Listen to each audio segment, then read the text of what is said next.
Lalan top की videos देखने के लिए हमारे चैनल को सब्सक्राइब करें और नोटिफिकेशंस पाने के लिए बेल आइकन को प्रेस करें।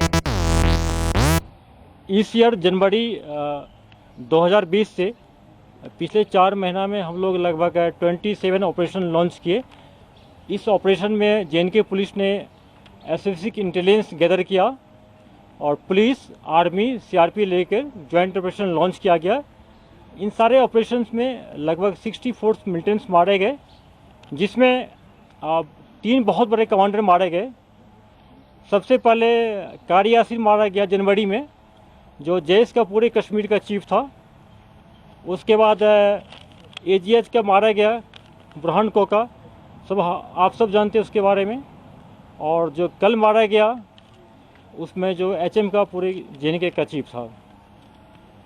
इसके साथ साथ लगभग हम लोग 25 मिलिटेंट्स को, एक्टिव मिलिटेंट्स को अरेस्ट किए। 125 OHW को अरेस्ट किया गया, इंट्रोगेट किया गया। और बहुत सारे हम लोग जो हाइडेड को बस्ट किए हैं। बहुत सारे ग्रेनेड और मिलिटेंट्स का जो मॉड्यूल था, खास करके एलईटी का सोपुर एरिया में, उसको बस्ट किए। उसके इन्फॉर्मेशन से एलसी के पास से काफ़ी आर्म्स हमसे रिकवर किया गया। लॉ एंड ऑर्डर फ्रंट पर हम लोग 5 अगस्त के बाद कोई बहुत बड़ा फेस नहीं किए। उसमें पैरामिलिट्री फोर्स, खास के सीआरपीएफ का बहुत अच्छा रोल है, बहुत बढ़िया सीआरपीएफ ने काम किया है उसमें। बाकी एसएसबी भी है, आईटीबी भी है, जे.एन.के पुलिस है, आर्मी पुलिस है। उसके बाद हम लोग मार्च लास्ट वीक में एक कोविड जो क्राइसिस आ गया, उसको जे.एन.के पुलिस और सीएपीएफ के असिस्टेंस से बहुत बढ़िया से उसको हैंडल किया है। और लगभग 500 प्लस जो लॉकडाउन नाका है उसको हम लोग मैन कर रहे हैं। और इस ढंग से इनको इन्फोर्स कर रहे हैं कि कहीं पर कोई ज़्यादा इन्फेक्शन स्प्रेड नहीं हो। और उसमें पब्लिक का बहुत हम लोग का सहयोग मिला है और आगे भी एक्सपेक्ट करते हैं कि मिलेगा। मेडिकल स्टाफ हो, डॉक्टर्स हो, क्वारंटाइन सेंटर हो, वहाँ भी हम लोग प्रोटेक्शन दे रहे हैं। और इसमें हम लोग रिलीजियस लीडर्स को इन्वॉल्व किए हैं, मीडिया को इन्वॉल्व किए हैं, एनजीओ को इन्वॉल्व कर रहे हैं हम लोग।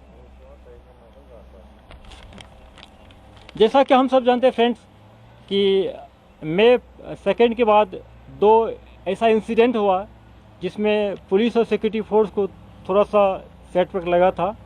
हनवारा इनकाउंटर में उसमें पुलिस ने इन्फॉर्मेशन जनरेट किया था। एक घर में 2 लश्कर तैयबा का कमांडर बैठा हुआ है। हमारे एसपी साहब खुद जाके पहले एसओजी को लेकर उसको घेर लिया। बाद में आर्मी सीआरपी को बुलाया गया और ऑपरेशन शुरू हुआ। ड्यूरिंग इनकाउंटर्स बड़ी दुख की बात है कि हमारे आर्मी के इंक्लूडिंग ऑफिसर्स और जवान 4, एक जे.एन.के पुलिस का एसआई हमारे काजी साहब थे, जो पिछले 20 साल से एसओजी में काम करते थे और उस एरिया से बहुत वाकिफ़ थे, बहुत बहादुर ऑफिसर थे। उन्होंने बहुत सारे ऑपरेशन को लीड किया था, सक्सेस पाया, वो भी शहीद हो गए। उसके बाद 2 दिन के बाद हंदवाड़ा में एक कोविड रिलेटेड लॉकडाउन में नाका चेकिंग पर हमारे सीआरपीएफ पुलिस के काम चल रहा था। उसमें मिलिटेंट ने अटैक किया, जिसमें सीआरपीएफ के 3 बहादुर हमारे कलीग शहीद हो गए। हम लोग को बहुत दुख हुआ।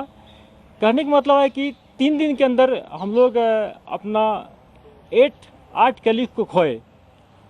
आप मीडिया फ्रेंड्स लोग भी हम लोग पर बहुत प्रेशर किए कि सिचुएशन आउट ऑफ कंट्रोल हो गया। ऐसी बात नहीं है, ये प्रोफेशनल हैजार्ड होता है। कभी कभी ऐसा धक्का लगता है पुलिस सिक्योरिटी फोर्स को, लेकिन इसी क्राइसिस में, इसी चैलेंज को हम लोग एक अपॉर्चुनिटी समझे। और हमारा जे.एन.के पुलिस का जो काम करने का तरीका है, मेन फोकस हम लोग का होता है कि ह्यूमन नीड और टेक्निकल नीड को जनरेट करना और पुलिस, आर्मी, सीआरपी को लेके ऑपरेशन लॉन्च करना, जो टेररिस्ट है उसको न्यूट्रलाइज करना। और सबसे पहले इसी के दरमियान में हम लोगों ने खास करके हमारे एक जो स्पेशल टीम चल रहा था, जिसको हेड कर रहे हैं हमारे डीआईजी अतुल साहब कर रहे हैं, और इनके यंग ऑफिसर इसके अंदर हैं। उन्होंने हालांकि पिछले 6 महीना से एचएम के कमांडर रियाज नायकों के पीछे थे, इन्फॉर्मेशन जनरेट करते, और अभी तक में 5-6 उनके हाइडेड को हम लोग बस्ट कर दिए थे। बहुत सारे रेड मारे, कामयाबी नहीं मिला था। लेकिन मार्च 1 वीक में पिछले 6-7 दिन से इन्होंने अपने काम को और तेज़ी लाया और टीम को रात दिन, कभी कभी ऐसा हुआ कि इनके टीम ने रात में सिर्फ 2 घंटा 1 घंटा सोए, जगे रहे कंटिन्यूस। एक एक ट्रैक करते कि उसके मूवमेंट को, उनके OGW को, उनके कुछ OGW को अरेस्ट कर गया, इंट्रोगेट किया गया और बहुत पिन पॉइंट खबर मिला। उसके तहत पुलिस की छोटी टीम ने पहले उस घर को कॉर्डन कर लिया, बाद में आर्मी को बुलाया गया, CRPF को बुलाया गया और पहला दिन सर्च करने पर उस घर में कुछ नहीं मिला। फिर भी हम लोग इतना कन्फर्म है कि इसके अंदर मिलिटेंट है, या तो अंदर में होगा कहीं हाइड आउट में। हम लोग कॉर्डन को नहीं हटाएं, कॉर्डन कंटिन्यू रहा है। नेक्स्ट डे कल जाके सुबह 9 बजे, और जो कल मारा गया उसमें जो HM का पूरे JNK का चीफ था।